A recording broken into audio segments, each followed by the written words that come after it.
तो जो आज का अपना टॉपिक है वो है उदर रोग। ठीक है, तो उदर रोग में सबसे पहले अपन देखेंगे कि उसका परिचय देखेंगे।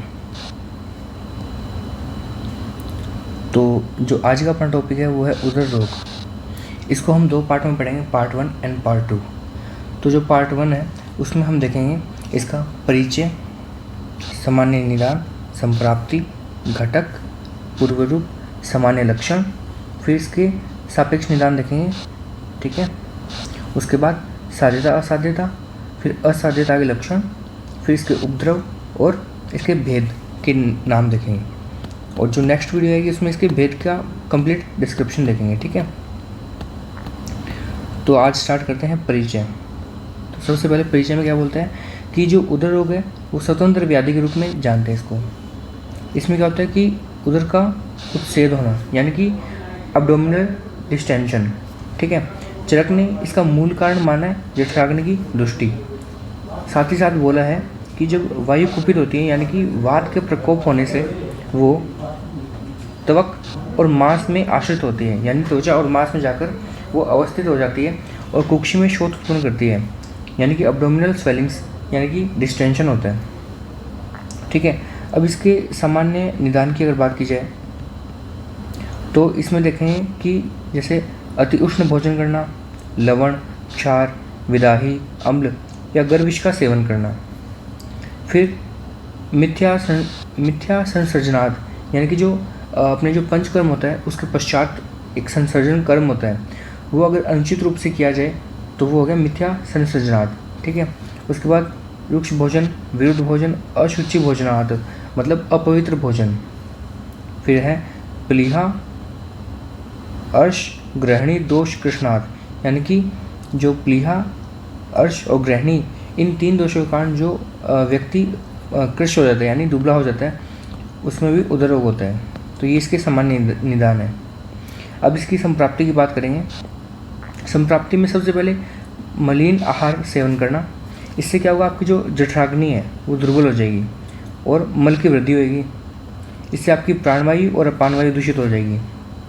अब इन दोनों के दूषित होने से आपके ऊर्ध्वमार्ग और अधोमार्ग ये दोनों रुक जाएंगे, दोनों में अवरोध उत्पन्न होगा। ठीक, अवरोध उत्पन्न होता है, जिससे क्या होगा कि स्वेदवाही और उदकवाही ये जो दो स्रोतस है ये भी अवरुद्ध हो जाएंगे। ठीक है, इसके बाद वातादि दोष प्रकोपित होंगे, जिससे जो वात दोष है वो त्वचा और मांस में जाकर अवस्थित होएगा, यानी वहाँ जाकर आश्रित हो जाएगा, जिससे कि आद्यमान की उत्पत्ति होगी, है ना। तो ये है इसकी संप्राप्ति। इसके बाद हम देखेंगे कि इसके जो घटक द्रव्य हैं, जैसे इसमें दोष, त्रिदोष उत्पन्न होते हैं, दुष्य, रस और अम्बु। स्रोतस, इसमें कौन कौन से स्रोतस होंगे, रसवह, स्वेदवह, उदकवह और अनवह। स्रोतोदुष्टि, इसमें आएगी संग यानी अवरुद्ध होना किसी भी चीज़ में। ठीक है, फिर अधिष्ठान, तो उदर, अग्नि इसमें मंद होती है, स्वभाव कैसे दारुण टाइप की है। साध्यता यानी कृष साध्य, ये जो उदर रोग है वो कृष साध्य होता है। ठीक है, अब घटक द्रव्य देखने के बाद हम बात करेंगे इसके पूर्व रूप की। तो पूर्व रूप में क्या होता है, जैसे सबसे पहले इसमें आएगा क्षुण्णाश, यानी शुद्धा नाश होना, यानी आपको भूख नहीं लगेगी। उसके बाद स्वादु अतिस्निग्ध गुरु अन्न पचते चिरात, मतलब अगर आप मधुर रस का सेवन करेंगे, अतिस्निग्ध से भोजन करेंगे और साथ ही गुरु भोजन करेंगे तो इनको पचने में आपको टाइम लगेगा, तो पाचन शक्ति आपकी कमज़ोर हो जाएगी। और मधुर, अति स्निग्ध और गुरु भोजन करने में आपको इसको पचाने में टाइम लगेगा। दूसरा भुक्तम विदहयते, यानी जब इन भोजन का पाचन हो जाएगा तो ये लास्ट में विदाही हो जाएंगे। उसके बाद अगला है बल क्षय, यानी आपके बल यानी स्ट्रेंथ का भी नाश होएगा, उसका क्षय होएगा, उसके ह्रास होएगा। फिर है अल्पे अपि व्यायाम में श्वास मर्चती, यानी थोड़ा सा भी व्यायाम करने पर आपकी श्वास फूलने लगती है। अगला बस्ती संधि और रुग, यानी जो बस्ती है और जो संधि है इनमें आपको पीड़ा उत्पन्न होगी। और लास्ट है आद्यमान। तो ये है इसके पूर्व रूप। ठीक है, नेक्स्ट है इसके सामान्य लक्षण देखेंगे। सामान्य लक्षण में है कुक्षोर आद्यमान, यानी कुक्षी में आद्यमान उत्पन्न होगा। अगला है आटोप, शोफ, पाद करस से, यानी हाथ और पैर में शोफ उत्पन्न होएगा। उसके बाद मंदो अग्नि, अग्नि में मंदता आएगी, यानी जठराग्नि आपकी मंद हो जाएगी। उसके बाद सलक्षण गंडत्वम, यानी जो आपका गंड प्रदेश है वो वहाँ पे चिकनापन आएगा, वो सलक्षण हो जाएगा। उसके बाद कार्य यानी कि दुबलापन, कृष्णता आपके शरीर में आ जाएगी, ये इसके सामान्य लक्षण है। अब अपन बात करते हैं सापेक्ष निदान की। सापेक्ष निदान में होता क्या है, यानी दो डिजीज़ में हम कंपैरिजन करते हैं, उनके कुछ कुछ लक्षणों में समानता होती है, तो अपने को कन्फ्यूज़न होती है कि कौन सी डिजीज़ हो सकती है, तो वो उसमें काम आता है सापेक्ष निदान। तो सबसे पहले हम देखेंगे प्लीहोद्र और वृक्क अर्बुद में। प्लीहोद्र में क्या होगा कि प्लीहोद्र में जो स्थिर होएगा उसको धकेल नहीं पाएंगे, यानी कि जो प्लीहोद्र में जो प्रोमिनेंट पार्ट होता है उसको हम धकेल नहीं पाएंगे, वो एक जगह स्थिर रहता है। वहीं अगर वृक्क अर्बुद की बात करें तो उसको धकेल पाएंगे, जो आपकी गांठ या ट्यूमर टाइप होता है उसको आप आगे पीछे कर पाएंगे, ठीक है। तो पहला डिफरेंस आपका ये हो गया। दूसरा, प्लीहोद्र में तीक्ष्ण धार नहीं मिलती, यानी जो जैसे स्प्लिन है, स्प्लिन में जो स्प्लिनिक नोच है और जो शार्प एजेस है वो आपको नहीं मिलेंगे, ठीक है। और वृक्क अर्बुद में इसका उल्टा है, वहाँ पे आपको तीक्ष्ण धार यानी कि जो शार्प एजेस है वो आपको देखने को मिलेंगे। प्लीहोद्र में क्या होगा कि जैसे जो आपकी रिब्स और स्प्लिन के बीच में कोई भी होलो स्पेस आपको देखने को नहीं मिलेगा, वहीं वृक्क अर्बुद में आपको रिब्स और अर्बुद के बीच में होलो स्पेस देखने को मिलता है। तो ये डिफरेंस हो गए, तीन डिफरेंस हो गए दोनों में, ठीक है। अगला है जलोद्र और बीजकोश अर्बुद, इन दोनों में हम डिफरेंस देखेंगे, ठीक है। तो जैसे जलोद्र है उसमें जो आपकी नाभि है वो सतह के बराबर रहेगी, वहीं बीजकोश अर्बुद में थोड़ी उठी हुई रहेगी, थोड़ा उभार मिलेगा वहाँ पे। दूसरा, जलोद्र में क्या होगा, जो उसके पार्श्व साइड में यानी साइड बाय साइड में ध्वनि की मंदता देखने को मिलेगी, यानी कि जब हम प्रकर्षण करते हैं उंगली के द्वारा, आयुर्वेद में बोले तो ताड़न जब प्रक्रिया हम करते हैं तो उसमें साइड बाय साइड ध्वनि में मंदता उत्पन्न होगी, यानी साउंड आपको कम सुनाई देगी। वहीं अगर बीजकोश अर्बुद होगा तो मध्य में आपको ध्वनि कम सुनाई देगी, साउंड कम आएगी आपको, ठीक है। वहीं जलोद्र की अगर बात की जाए तो नाभि के आसपास वहाँ पे अनुप्रस्थ दरार यानी कि हॉरिजॉन्टल लाइन्स आपको देखने को मिलती है। वहीं अगर बीजकोश अर्बुद की बात की जाए तो वहाँ पे नाभि के पास में लंबवत दरार यानी कि वर्टिकल लाइन्स आपको देखने को मिलेगी, ठीक है। अब जलोद्र की बात की जाए तो वहाँ पे पार्श्व में अधिक फैलाव यानी साइड बाय साइड अधिक फैला होगा, वहीं अगर बीजकोश अर्बुद की बात की जाए तो मध्य में अधिक फैला होगा।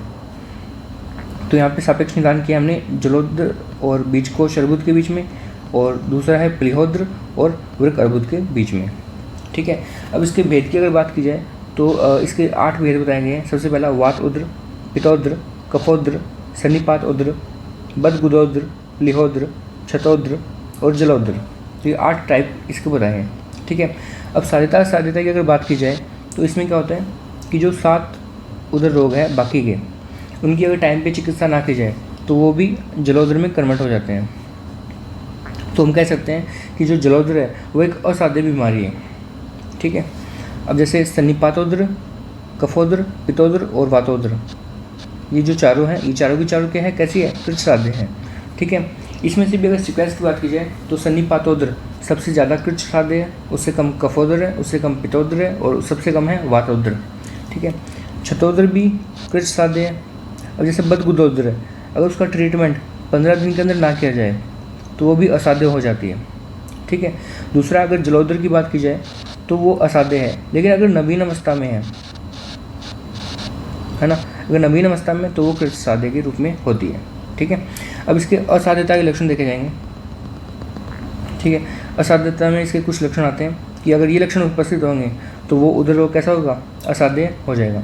तो सबसे पहला हम देखेंगे शुनाक्ष, यानी कि जो आपकी आँख है, अक्ष है, उसके आसपास स्वेलिंग्स होना, ठीक है, शौच उत्पन्न होना। दूसरा, कुटिल उपस्थ, यानी जो आपका पेनिस है वो हार्ड हो जाएगा। उसके बाद बल क्षोणित मांस क्षीणम, यानी जो आपका बल है, रक्त है और मांस है, इन तीनों का क्षय हो जाएगा, इन तीनों का हाश हो जाएगा। उसके बाद श्वास हिक्का, अरुचि, सर्दी और तिसार, ये कुछ लक्षण है असाध्यता के, ठीक है।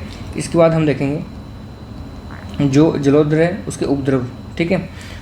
तो इसमें सबसे पहले हम क्या देखेंगे, जैसे वमन, अतिसार, तमक श्वास, तृष्णा, हिक्का, श्वास, दौर्बल्य, अरुचि, पार्श्वशूल और स्वर भेद। तो ये कुछ इसके उपद्रव है। इसमें स्वर भेद भी अच्छे से आप याद रखना, ठीक है। तो ये हो गया पार्ट 1, ठीक है। इसमें पार्ट वन में हमने ज़्यादा कुछ नहीं देखा है। अब इसका पार्ट 2 आएगा। पार्ट 1 में हमने सिंपली परिचय, सामान्य निदान, लक्षण वगैरह ये सब देखे हैं, संप्राप्ति वगैरह। जब इसका पार्ट 2 आएगा कल, तो उसमें हम इसके जो ये भेद आपको मैंने बताया, ठीक है, इसका पूरा डिस्क्रिप्शन आएगा, ठीक है। और अगर आपको ये जो मैं आपको बता रहा हूँ इसके अगर आपको नोट्स चाहिए, है ना, तो आपको मैं इंस्टाग्राम पेज फॉलो करना पड़ेगा, ठीक है। इंस्टाग्राम पेज फॉलो कर लेना, वहाँ पे मैं आपको और वहाँ पे जाके आप मेरे को DM कर देना, ठीक है। तो मैं आपको डायरेक्टली वहाँ पे सेंड कर दूँगा नोट्स मेरे, ठीक है।